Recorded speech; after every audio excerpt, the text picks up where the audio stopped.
Merry-Go-Round Storytelling presents Test Valley Tales with Amanda Kane-Smith. Hello, I'm Amanda. Welcome to the Test Valley Tales podcast. This podcast features the stories from my illustrated book called Test Valley Tales. Each week, I'll be telling a traditional story based in a real location in the beautiful borough of Test Valley, which, if you're not from round here, is in Hampshire, in England, in the UK. All the stories are different, but they are all magical in one way or another. So whether you're curious about strange-looking dragons or magical wish-giving fish, enchanted trees or even spooky ghost legends, I'm sure there'll be a tale here for everyone. And if you're listening locally, I hope you may want to go out and explore the place the story is set, and maybe see if you can find some of the things I refer to there. I can't promise you'll meet any of the magical creatures, but if you do come across any, please say hello from me. Well, I think it's time to get on with this week's tale. So, make yourselves comfortable, and I will set the scene. This tale is a historical legend, and it's called The Deadman's Plack of Harewood Forest.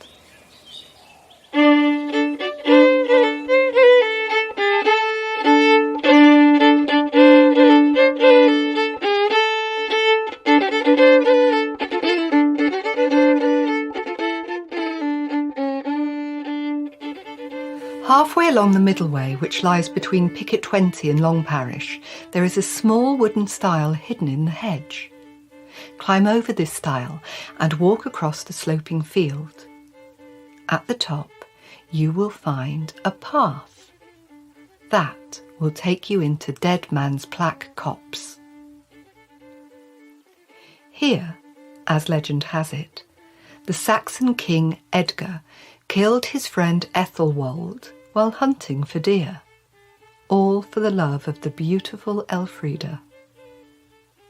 You'll know you've found the spot because a grand monument has been built there. The first time I went to look for it, I was surprised by its sudden appearance between the trees, with its stone cross stretching towards the treetops like something out of a Gothic tale. On the plinth, if you look closely, you may be able to make out the inscription. It tells the story of this old piece of English history, which could have been forgotten over time were it not for this site. But is the legend true? All the people are real, and Elfrida even founded the abbey at Wherwell, where she spent the last years of her life. As I stand by this monument, I wonder about the role Elfrida has in this legend. She is generally thought of as being wicked and ambitious. However, if you look a little deeper, there are so many different versions of the things that happened in her life that it is difficult to know what to believe. It's a bit of a mystery, really. And I wonder, what would Elfrida make of it all?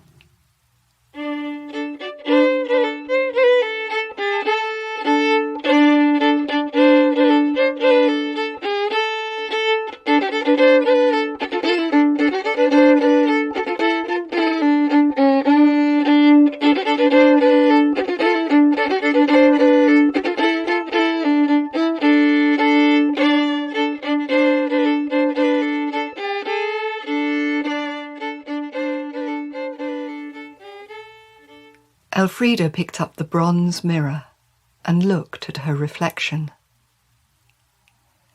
She knew it would be frowned upon for someone in her position to own something so frivolous, but she was used to disapproval. Besides, it had been a gift from her father when she was very young, and although the polished surface was not as smooth and shiny as it once was, she still liked to gaze into it. The woman staring back was old now, But she didn't mind. She liked her wrinkles. They showed she'd lived a full and interesting life.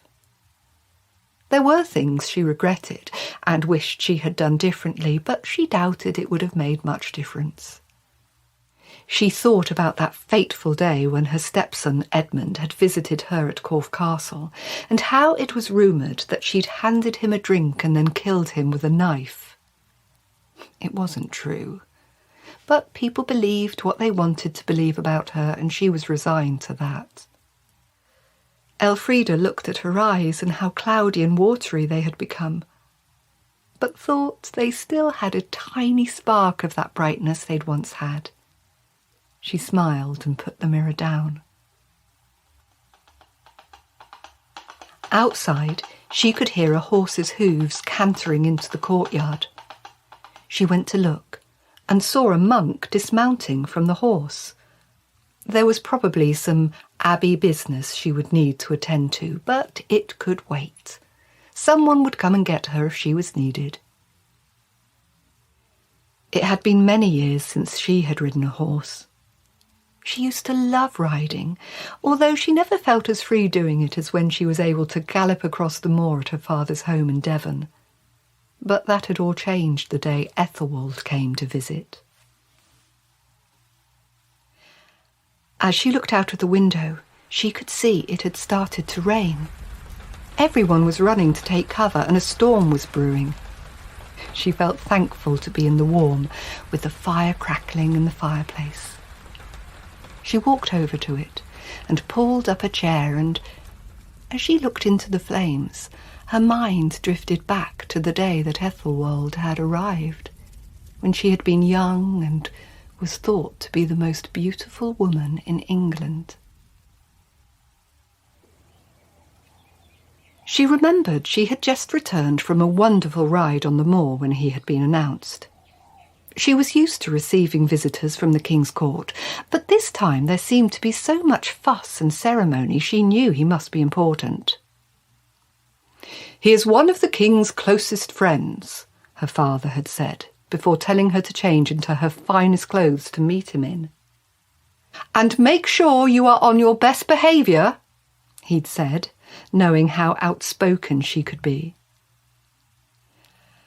At first, Ethelwald was reserved, and although he was courteous, the perfect gentleman in fact, Elfrida's father thought a game of chess would break the ice, as well as showing how skillfully his daughter could play. And so, after lunch, that is exactly what they had done. As she sat opposite him, deciding what her next move should be, she remembered feeling Ethelwald looking at her intently. She looked up and smiled, but when she saw his eyes, she could see his mind was elsewhere, distracted by thoughts. Elfrida was not sure what to make of him. Then, as soon as the game had finished, Ethelwald's behaviour changed dramatically. It was as if he had been in a dream before and was now wide awake, full of self-confidence and talk, wanting to impress her. She remembered how tedious it had been pretending to be enthralled by his stories, most of which she'd known already and thought she could tell much better. But she loved her father and respected him, so she made sure to stay on her best behaviour. That night, Ethelwald had asked her father if he could send a message to the king. He said it was a matter of some urgency, and Elfrida's father was happy to help. A messenger was dispatched straight away. Ethelwald remained as their guest, spending as much time as he was allowed with Elfrida, and it was not long before he asked her father for her hand in marriage, which, of course, her father gleefully agreed. Once married, Elfrida's life had been quiet for a while, until gossip began to whisper its way round the castle, and Elfrida learned the true reason for Ethelwald's visit that day. Rather than visiting on his own behalf, Ethelwald had been sent by King Edgar, and worst of all, it had been King Edgar who had wanted to marry her, Ethelwald was just the messenger. Elfrida remembered how horrified she had been when she'd learnt Ethelwald had sent a message back to King Edgar saying she was not fit for the wife of a king. But, with Edgar's permission and only because of her wealth, he would marry her instead. What a trickster, she thought, realising he was not the kind man he had led her to believe. It is always best not to tell lies, because they have a way of spilling out into the world, and that is what happened to Ethelwald. It did not take long for his deceit to reach the ears of King Edgar, and so, when the time came to christen Elfrida and Ethelwald's first child, Edgar invited himself to stay to see if the rumours of his friend's deceit were true. The morning of the christening, everything had been prepared, and they were ready to welcome the king. Still furious about Ethelwald's deception and wanting to teach him a lesson, Elfrida picked one of her most elegant dresses to wear, even though Ethelwald had asked her to make herself look drab and dowdy. It was a rich green linen, green as the grass on the moor, with fine wide sleeves stitched with tiny embroidered flowers, the colour of the bell heather on the heathland. Her skin was soft then, and her neck long and smooth, so she wore her hair up, held with a beautiful comb to make the most of her features. When King Edgar arrived and saw Elfrida, he knew he had been lied to by his friend. Luckily, Edgar had a calm head. He hid his displeasure from the rest of the guests so as not to ruin the day, and made sure to spend time with Elfrida instead. Elfrida had been so thankful for this, and while she had been happy to see her baby christened, she also felt sad for what could have been. And talking with him had been easy, and it had felt good to be with someone who shared her interests. The king was young and powerful, and here she was married to a deceitful man, wishing for things to be different. A few months later, a message arrived from the king.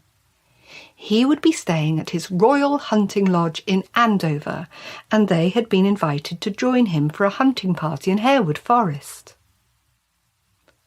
Elfrida remembered the hunting party like it was yesterday. There had been a real crispness to the morning air, and the forest had felt full of life. She remembered how noisy it had been, with the dogs barking and the men shouting. She had wondered whether they had frightened all the deer away, and secretly she'd hoped they had. Most of the men hunted with long spears. Some were carrying bows and arrows, whilst others, the falconers, rode with a bird of prey on their arm. Elfrida had been excited to see so many noblemen dressed in their hunting clothes, and whilst the women weren't involved in the hunt, they had enjoyed riding out together, discussing the sights and sounds of the day. There was a real sense of anticipation in the air. Then the hunting horns were blown, and they were off and away into Harewood Forest. The men raced ahead until just a flash of their buckles or a glint from their spears could be seen through the trees. Elfrida was much more used to galloping across the wide open spaces of the moorland in Devon, so although she tried to race ahead with them, there were so many overhanging branches she soon learnt to take her time. She had been enjoying exploring the forest and taking great pleasure in the beauty of her surroundings, when suddenly there was a shout, and everything changed. There had been many shouts that morning as the hunters set out, but this sound was different. It pierced through Elfrida like a shard of ice, and she could not tell whether it was a shout of anger or fear. She looked round to see where the noise had come from. The forest, which moments before was so full of life, now seemed a place of secrets and shadows. Suddenly a grouse flew up out of the undergrowth. Elfrida's horse startled and she found herself galloping into a clearing, only to be confronted with a terrible sight. King Edgar was standing over Ethelwald, who was lying on the ground. Edgar's spear was still in his hand as he looked down at Ethelwald, who was motionless with a wound through his heart. Edgar had killed Ethelwald for his treachery. This was the moment which would haunt her dreams. She knew she had wished for things to be different, but she had not expected this. Dismounting her horse, she ran to her husband, but there was nothing that could be done. By the time the others had arrived, she had his blood on her hands. Looks were exchanged, and the seed of their treachery was planted in people's minds. 2 years later, she married the king, pouring fuel on the fire of her suspected ambition.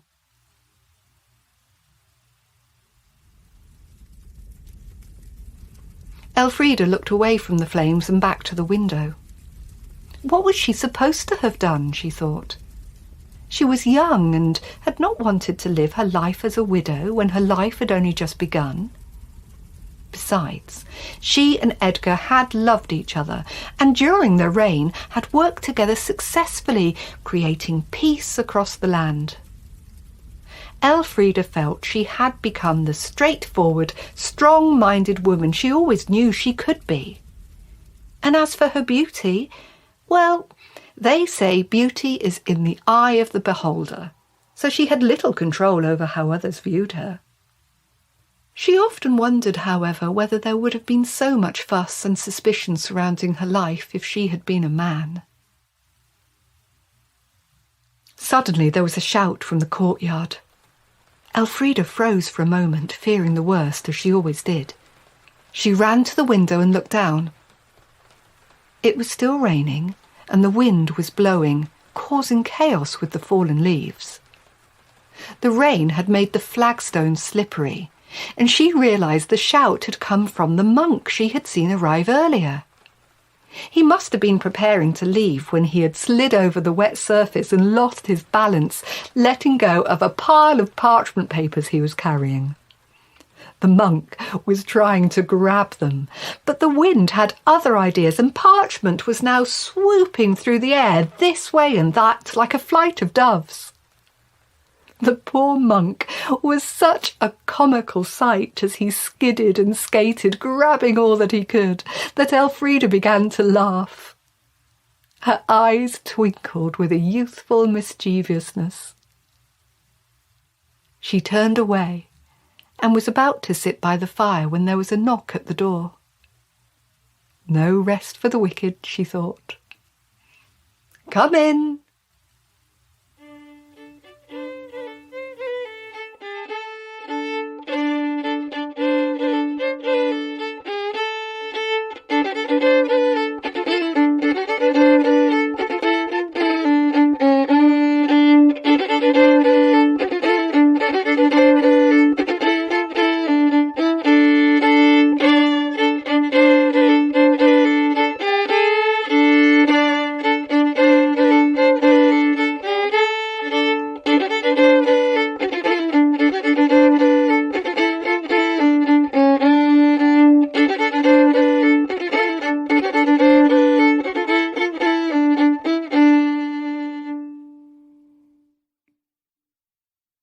So, that's my version of the Deadman's Plack story.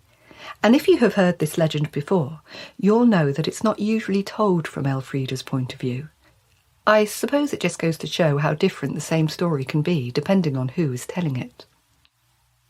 Elfrida's life is littered with stories of her devious and cutthroat exploits, but that could be more to do with the fact that she was an ambitious woman living in a time when women rarely held positions of such power. And we also can't know for sure that all the events written in the inscription on the Deadman's Plack monument happened in the way it describes, as it was written such a long time after the events took place. It was erected in 1825, if you're interested. Now, it is true that Harewood Forest was a royal hunting forest in Saxon and Norman times, and Andover first appears in history when the king built his royal hunting lodge there in the year 950 AD. But what about the rest of it? I wasn't convinced by her role in the story, and I was so intrigued as to why the character of Elfrida was always painted in such a bad light that I decided to dig a little deeper. And as I did, one of the things I came across was a wonderful book called Elfrida, the First Crowned Queen of England, written by Elizabeth Norton. So I was thrilled when Elizabeth agreed to be interviewed for this episode. Now, unfortunately, we had to do this particular interview via Zoom, so the sound quality isn't great, and on top of it all, my mic wasn't working properly. Luckily, Elizabeth's was, and she was able to tell me some great facts about Elfrida and how the role of women at that time may have skewed our view of her. Hi, thanks for doing this, Elizabeth. Lovely to meet you. And you too. I loved the story, actually. Thanks. Yes. It was great. Yeah, I loved it. I mean, I could really very much see sort of Gaymar and William of Malmesbury in it, playing chess and things. It was great. Excellent. Yes, because I tried to kind of sneak bits that I read into it to make it factual, and I wanted it to be all the stories. I've tried to kind of sneak as much sort of fact in, but obviously it's got to be a little bit playful and imaginary as well. So great. Well, thank you. I think you've actually visited the site, haven't you? Haven't you been there? I have. Yeah. I did some filming there a few years ago for an Australian company who were doing a film on the end of empires. So they were beginning Edgar's story at Deadman's Plack, which felt quite appropriate in some respects. Fantastic. Had you been there before? No, it was my first visit. So you sort of, I'm sure you've been there, but you have to find a slightly hidden away stile and then traipse through the long grass and into the woodland. I mean, it's the most bizarre sight because, you're in woodland and then suddenly there's this enormous monument. Yeah, exactly. It's fantastic, isn't it? And I love the idea that if you're going to go for a walk with the children, you've kind of got somewhere to head for. And then as you're walking through the trees, this crazy Gothic structure seems to just appear out of nowhere. It's brilliant. And like you say, there's no real indication of what lies in the woods. So it's quite an exciting find, I think. It is. And I'm sure many people come across it without actually looking for it or knowing that it's there, which is just really exciting, I think. Yeah. So the inscription on it obviously is all about the murder, but as it was placed there such a long time after the event actually happens, as well, from what I've discovered, as most of the things with this story, we're not quite sure really of that many of the facts are that true or that convincing, and the story to me really seems to be skewed against Elfrida. I first came across the story in the Andover Museum of the Iron Age, and then again looking at this inscription, it all seems to be that she's this murderous woman, but the two men in it, they seem a bit duplicitous as well. They don't really seem to be very credible. What's your take on the whole thing? Yeah, absolutely. I mean, there are obviously three main characters in it. There's Ethelwald, Edgar's first husband. Elfrida's first husband. Then there's Edgar, her second husband. And then there's Elfrida herself. And of the three, she is, in both original versions of the story, very much the least to blame. They have varying levels of what her culpability might be, but she's clearly not the person to blame. And yet she is very much remembered for the murder of her first husband. It's one of three murders her name is connected to. And I mean, in all honesty, I think it's because she's a woman and because she's a powerful woman. Do you think the hierarchy was threatened by her at that time, or do you think this has happened since then? I think it's a mixture of both. Elfrida was a very powerful woman in her day, which is quite unusual because in general, Anglo-Saxon women are quite anonymous. We obviously don't have any reigning queens in this period. Women tend to be wives. We often don't know the names of people's wives or their mothers. They're very anonymous. Yeah. Yet Elfrida is this person we know such a lot about. And this shows that she was really going against what was expected of women. She's a very political figure. She has a long-running enmity. She has an enemy in Dunstan, the Archbishop of Canterbury, she very much dislikes, and it's mutual. He hates her too. But for a woman to be so outspoken against such an important churchman is amazing, because we're in a period where actually the Queen isn't necessarily more important than an abbot or a bishop. Often when we look at lists that are charter lists for the Anglo-Saxons, which is where people witness a charter, they witness in order of rank. And so you'll get the king at the top, but you don't often get the Queen second. Often you'll have the princes, the bishops, the noblemen, and then you get the Queen much, much lower down. But Elfrida, she's always right up there. She's quite an intriguing figure. She gets more and more intriguing the more I know about her. So if she was this powerful, if she got to this position of power, do you think that was because she would have had to have been an ambitious woman or a very bright, clever woman? I mean, how do you think she managed to get herself in this position of power? She's undoubtedly very ambitious. Edgar had probably 2 wives before Elfrida, possibly 1, probably 2, and both of whom were put away. The marriages were annulled, and he then marries Elfrida. So to remain as his wife for such a long period is actually quite impressive, because Anglo-Saxon kings quite often discard their wives. Multiple marriages is not at all uncommon in the period, but she becomes absolutely essential to his rule. And then what's all this about her being the most beautiful woman in England? Was that actually a thing as well, or has that been something which has been used to explain why she was so powerful or able to get into such a high position? So again, it's a tricky one. We don't have any pictures of Elfrida at all. Nothing that can clearly be identified as her survives. No drawings. I mean, we're in a period before you get portraits, but there are no drawings of her, nothing that is a likeness of her. So we kind of have to go a bit on hearsay. Quite early on, she seems to have been known as Elfrida the Fair.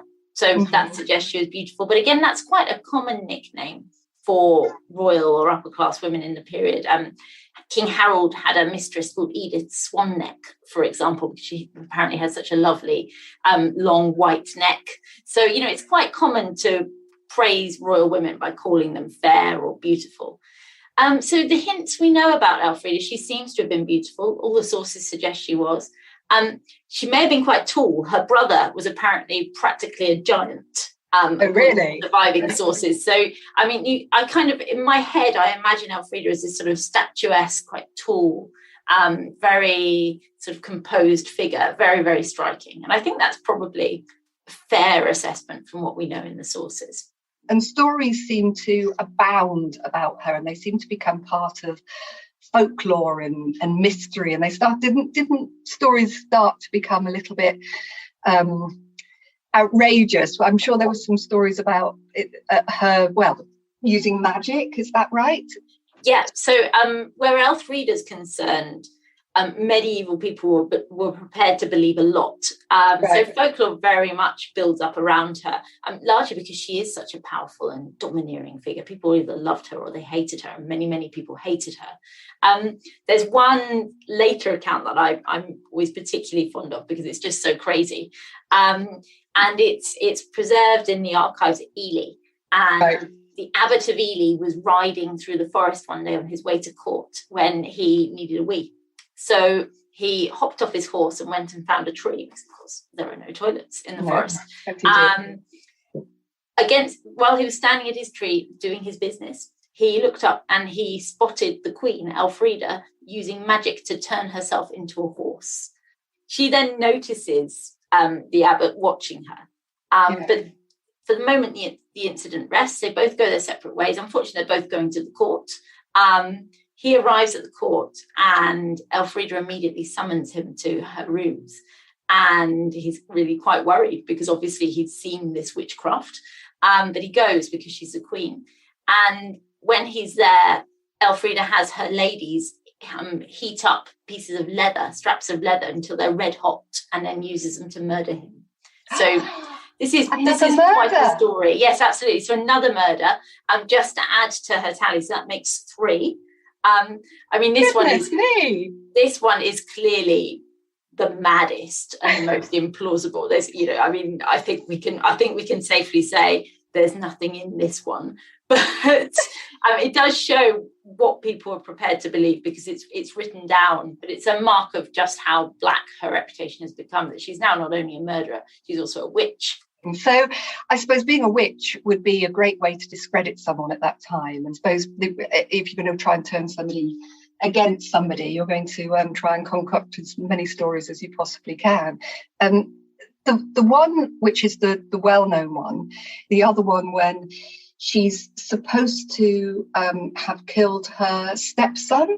Yes. And there's different versions of this. Some people say that it wasn't her, that one of her attendants killed him with a knife. But the one I originally read was that he arrived and she's there. She greets him with a drink with one hand and then stabs him with a knife in the other. That seems completely implausible, really. Yeah.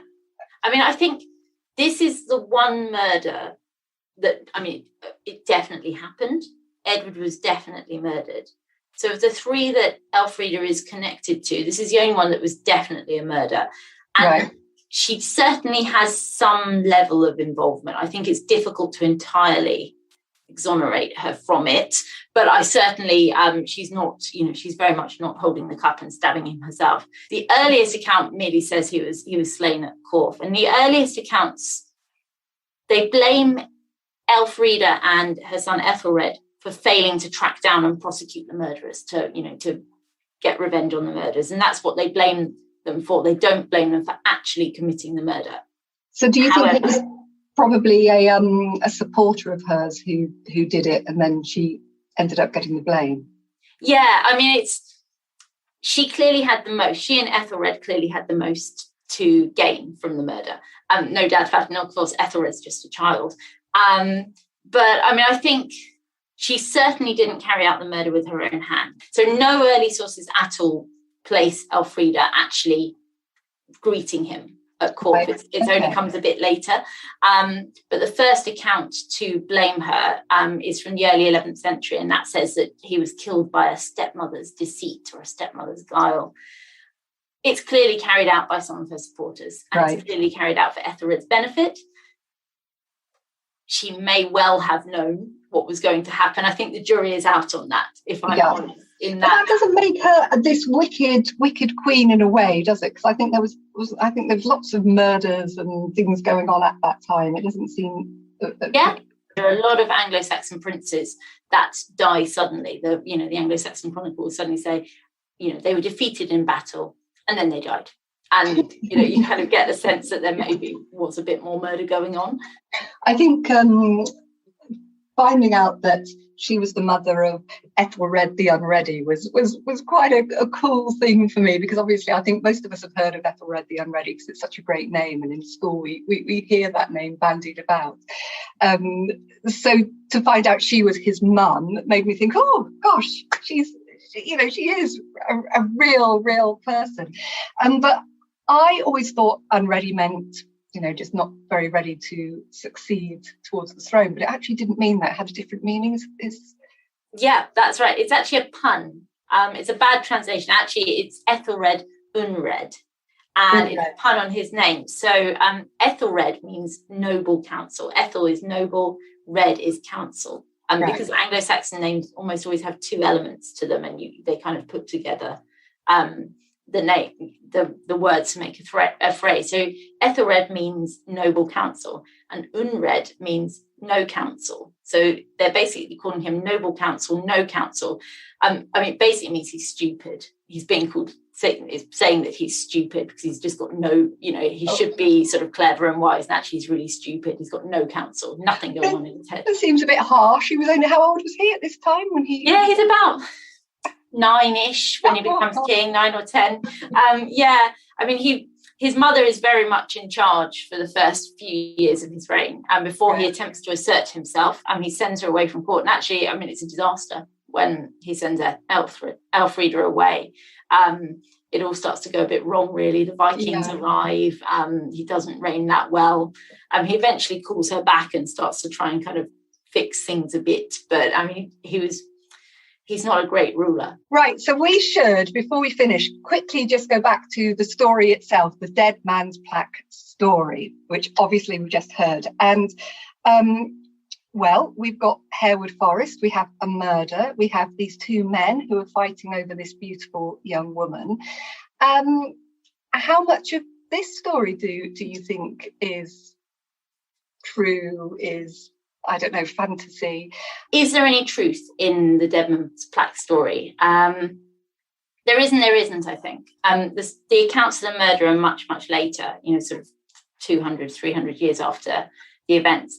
She was definitely married to Ethelwald. He is Edgar's foster brother. They were raised together in the household of his parents. His father is Athelstan Half-King, who was so powerful, he was almost a king. Wow. So very, very powerful. And she comes from a very wealthy West Country family. She definitely marries Ethelwald, definitely has at least one child. So there, the story is kind of following the lines of the story to some extent. And then at some point, Ethelwald dies and she marries Edgar. He divorces his wife to marry her. Whether Ethelwald was murdered, there's another account, which is 14th century and deals with Elfrida's daughter or stepdaughter. We're not totally sure who. It's Ethelwald's daughter. And that says that he dies of a long illness. So, he certainly dies young, but I'm not totally convinced that he was murdered. I think Edgar is a man who once chased a nun through the abbey sewers because he wanted to marry her. So, he could be quite ruthless. So I think the jury's out on the murder, but certainly quite soon after Ethelwald dies, Edgar divorces his wife and marries Elfrida. Right. Well, I think the jury's out on all this. And for me, I'm definitely down on the side of Elfrida just being a little bit of an ambitious woman, which is fine.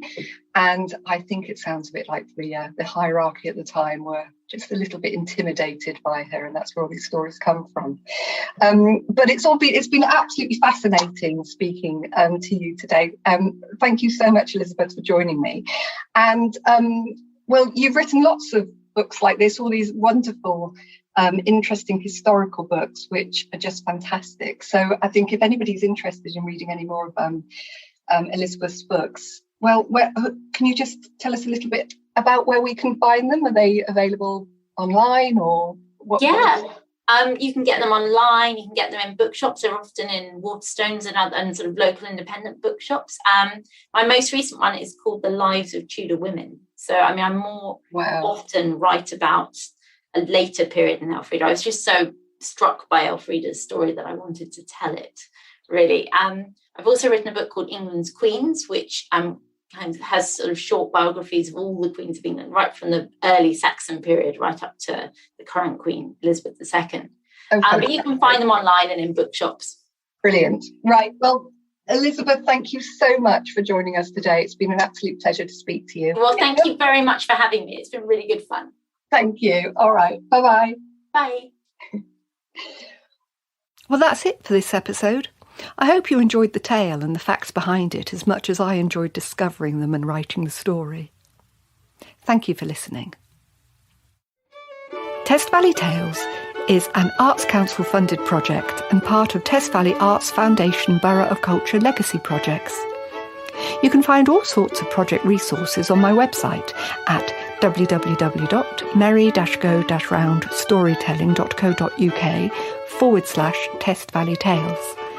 There is a downloadable map with postcodes to find all the story locations, links to walks and craft activities. You can also buy the Test Valley Tales illustrated book of short stories there. Test Valley Tales is on Instagram, Facebook and Twitter as @TestValleyTales. And this podcast can be found on Podbean at podbean.com/Test Valley Tales. If you are interested in finding out about other types of storytelling I get up to, or you would like to book me for an event, you can email me at mgrstorytelling@gmail.com. I am on Facebook, Instagram and Twitter as @MGR Storytelling and Merry-Go-Round Storytelling on YouTube. I also have another storytelling podcast which can be found at podbean.com/funny tales and fairy tales. And all this information can be found on my website, which is www.merry-go-roundstorytelling.co.uk. Happy storytelling, and I look forward to telling you another tale soon.